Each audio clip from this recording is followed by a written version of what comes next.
Hey everybody, welcome back. Third installment of this video. It'll be quick. Thank you so much for watching this along the way.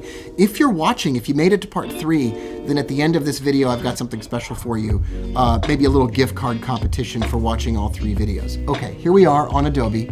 This is a 15-minute chart. As I mentioned yesterday, we hit S3. We printed in a bullish exhaustion candle. So I jumped on over here and I want to trade it. So I want to trade some options, and I think we'll be higher at the end of the week than we are right now. So I want to buy a call that expires this Friday on March 8th. It's trading at 255 right now. I think we'll be higher than that. So let's go ahead. We'll click here.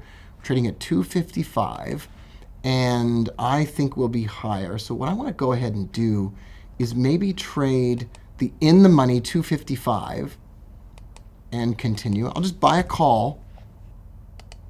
And so just buy one. So I forgot my password. So that's the trade. I'm going to pull it up on my phone at the same time. This always happens with me in my Robinhood account, that I forget the password. So here we go. All right. And then we're going to trade it.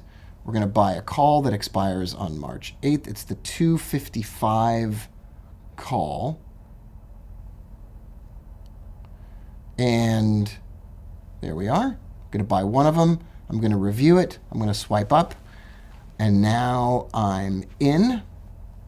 And we'll see if that shows up in my list of trades. It does. So I was able to do it on my phone, strangely enough. And now it shows up right over here.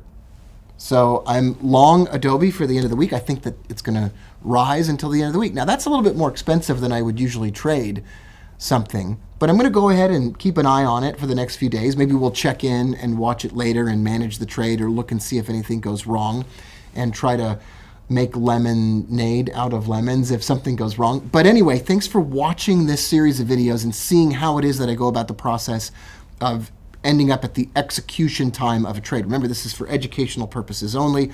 All trading involves a substantial risk of loss. It's not a trade recommendation of any kind. Now, if you've made it to part 3, leave a comment below and let me know your favorite financial instrument. If you were going to trade these pivots on any financial instrument, any currency, any stock, any commodity, let me know what it is in the comments below. I'd love to hear from you. And then I'll pick 5 winners to win an Amazon gift card. And I'll let you know in the comments that you're a winner and how you can get in touch with me afterwards. Thanks so much for watching this 3-part series. I'm Rob Booker. We'll see you on the YouTube channel tomorrow. Bye for now.